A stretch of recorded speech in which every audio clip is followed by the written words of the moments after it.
ito. Christian Lee. Pakilala ka namin ni Vic. Christian, si Diana. Hi, Diana, si Christian. May tanong ako sa'yo.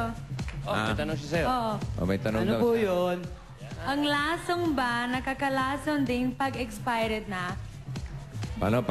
Dan, ang lason ba Nakakalason din nakakalason din pag expired na? pag expired na? Oo. Wow. Pala isipan yan, ha? Meron, ha? Yung lason, pag expired na, baka wala ng visa.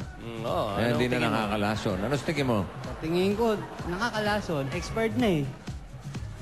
Hindi nga, expired na Hindi, nga. sabihin na expired. Paano pa Lumipas na eh. makakalason nyo kung expired Lumipas na? na. Hindi ba yung mga gamot? Laso na nga. Laso na lalo daw. Parang ganon. Oo daw, oo, nakakalason daw. Hindi ko rin alam. Pasubukan natin kay Jose. Di mo pala alam bakit nagtatanong ka. Mas mabuti, ikaw nagtatanong, itry mo muna. Kung Try ka effective, muna. oo. Konti lang ha, wag masyado marami Oo, ha. magpapasko. Di po si... Oo, huwag na kayo mag-away. Huwag Kiss nang na. away. Kiss na, dali. Kiss, Kiss na. Oo. Iba na yung halik mo, may singhot na. Hoy, may